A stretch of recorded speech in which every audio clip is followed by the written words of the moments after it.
प्रशासन तय करेगा कि हम शंकराचार्य हैं कि नहीं है। उत्तर प्रदेश का मुख्यमंत्री तय करेगा कि भारत का राष्ट्रपति तय करेगा। भारत के राष्ट्रपति को भी अधिकार नहीं है कि वो तय करे कि कौन शंकराचार्य है। शंकराचार्य का निर्णय शंकराचार्य करते हैं और हम निर्णित हैं। पुरी के शंकराचार्य जी ने हमारे बारे में कुछ नहीं कहा है।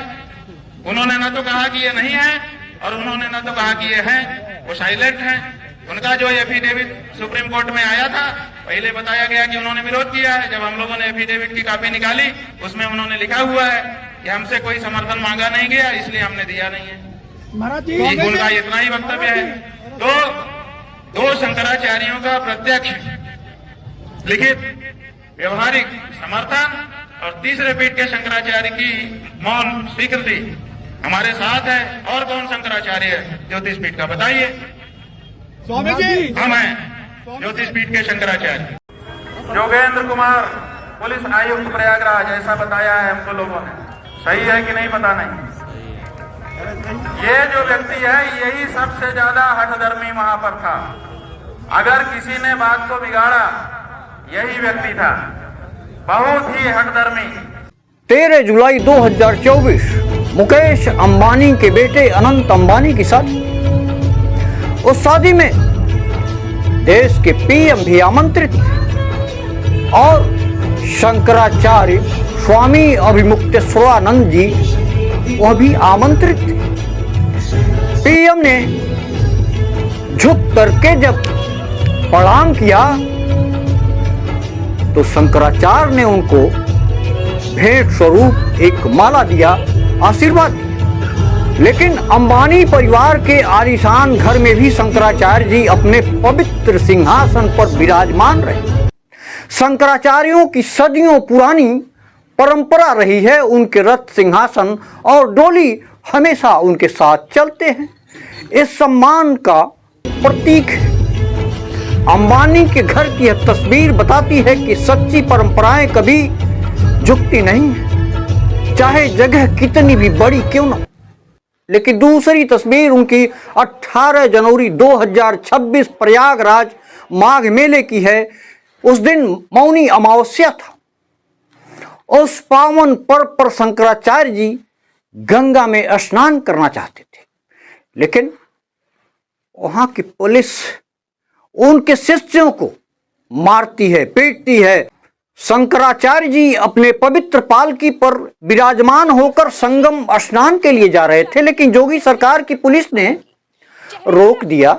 शिष्यों से कहा पैदल चलो। जब सदियों पुरानी परंपरा का हवाला दिया तो धक्का मुक्की मारपीट हुआ।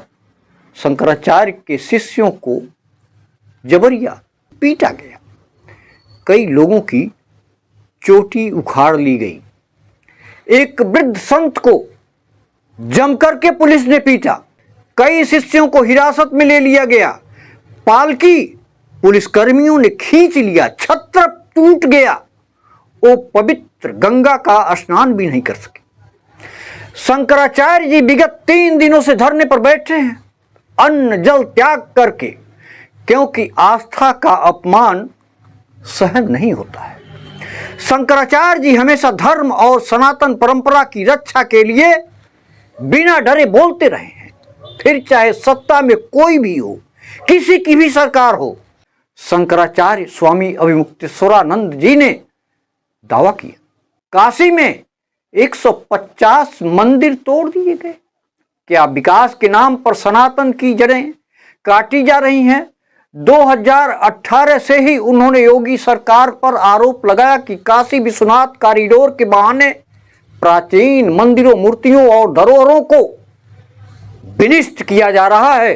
मोदी योगी को हिंदू विरोधी तक शंकराचार्य ने कहा था। गौ हत्या में बीजेपी की सांठगांठ भी उन्होंने बताई थी। शंकराचार्य जी हमेशा धर्म और परंपरा की रक्षा की बात करते हैं। मोदी योगी सरकार पर हमेशा सवाल उठाते हैं। कुंभ में जब भगदड़ हुआ था तो सैकड़ों लोगों की मौत हुई थी। उस भगदड़ के दौरान शंकराचार्य ने कहा था योगी को इस्तीफा दे देना चाहिए। सन 2025 की बात है। क्या प्रयागराज में उन्हें गंगा स्नान से रोकना शिष्यों को पीटना, अपमान करना, ये सब उनकी आवाज दबाने की साजिश है। इसको बदले की कार्रवाई कही जाएगी। क्या सनातन परंपरा और गौ माता की रक्षा के लिए आवाज उठाना अपराध है? मित्रों, भारत के भिन्न भिन्न राज्यों से शंकराचार्य के पक्ष में धरना प्रदर्शन शुरू हो गया।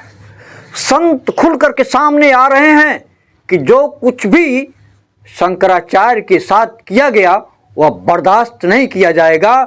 सूबे के पूर्व मुख्यमंत्री सपा के मुखिया अखिलेश यादव ने फोन करके कुशल क्षेम पूछा।